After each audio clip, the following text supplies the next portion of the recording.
કેમ છો બધા? તો તમને દબૂસ કિચનમાં સ્વાગત છે.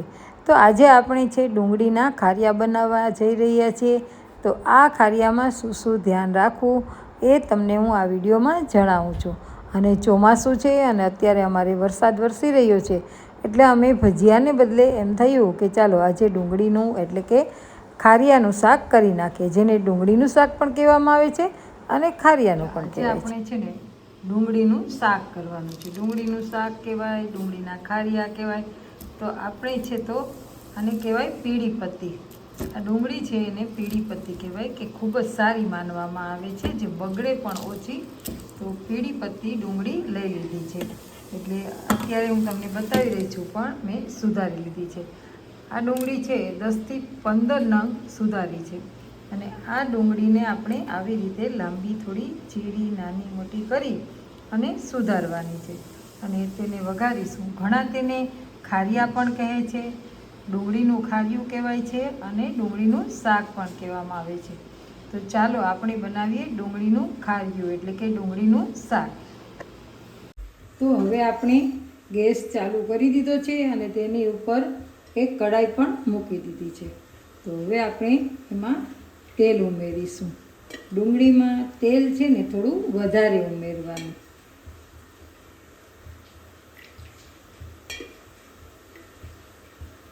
તો આપણે 3.5 પાવડા તેલ ઉમેર્યું છે.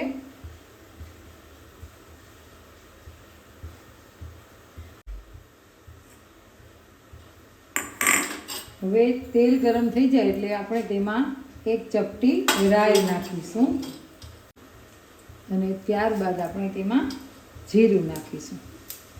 આ બંને તતડી જાય એટલે આપણે તેમાં હિંગ એડ કરીશું અને ત્યારબાદ તેમાં આપણે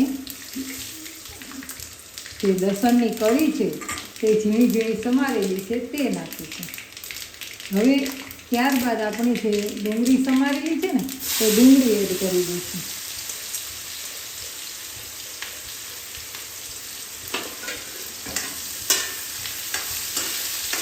અને આ ડુંગળીને આપણે સારી રીતે મિક્સ કરી દઈશું.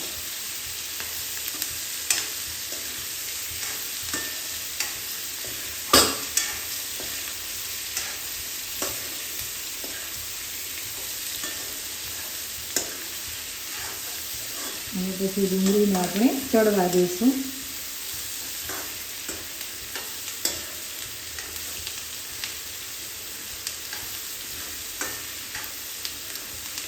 આવી રીતે આપણે ડુંગળીને સાંતળી લેવાની છે. ડુંગળી છે તેમાં પાણી નથી નાખવાનું, કેમ કે જો તમે ડુંગળીમાં પાણી નાખો ને તો ગેસ થાય.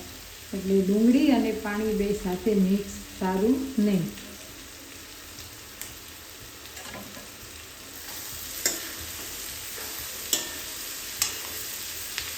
આપણે થોડી વાર તેને ઢાંકીને રાખી દઈશું અને પછી તેને ખોલીને હલાવીશું.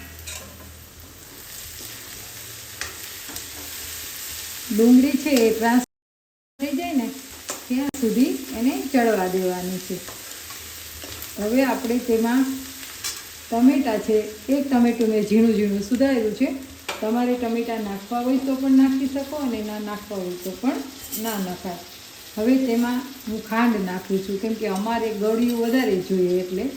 અને તમે છે તે ખાંડને સ્કીપ કરી શકો છો. ત્યારબાદ તેમાં આપણે સ્વાદ અનુસાર નમક નાખીશું.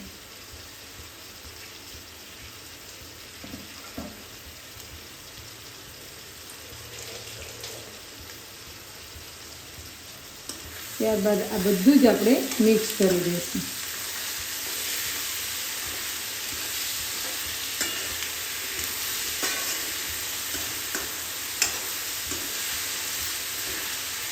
તો ડુંગળી છે એ ચડવા આવી છે. ડુંગળીનું શાક છે ને એ ફટાફટ થઈ જાય, પણ સુધારવામાં વાર લાગે અને આખીમાં પાણી લાવી દે.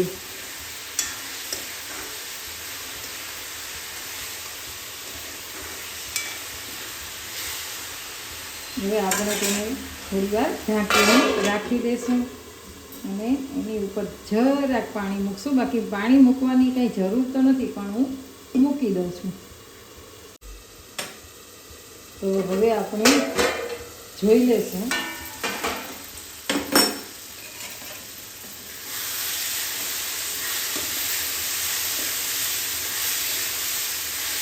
તો ડુંગળી છે એ ચડી ગઈ છે.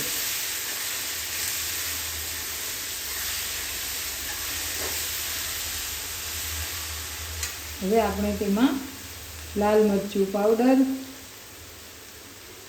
કાશ્મીરી અને તીખું બંને નાખીશું.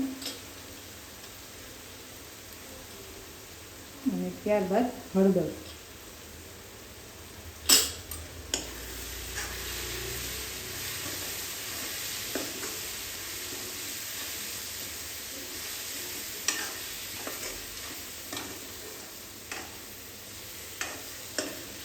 હવે આ લાલ મરચું પાવડર અને હળદર ઉમેરી અને આપણે એકદમ તેને હલાવીશું.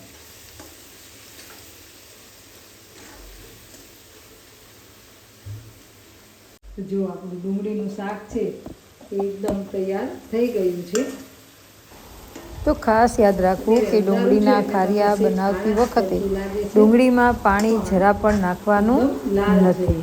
હા, એવું લાગે તો તમે પાણી સહેજ ઉપર મૂકી શકો છો, જેથી કરીને નીચે બેસી ન જાય. બાકી તો ડુંગળી તમે થોડી વાર હલાવશો એટલે એકદમ ટ્રાન્સપરન્ટ થઈ જશે અને પાકી પણ જશે.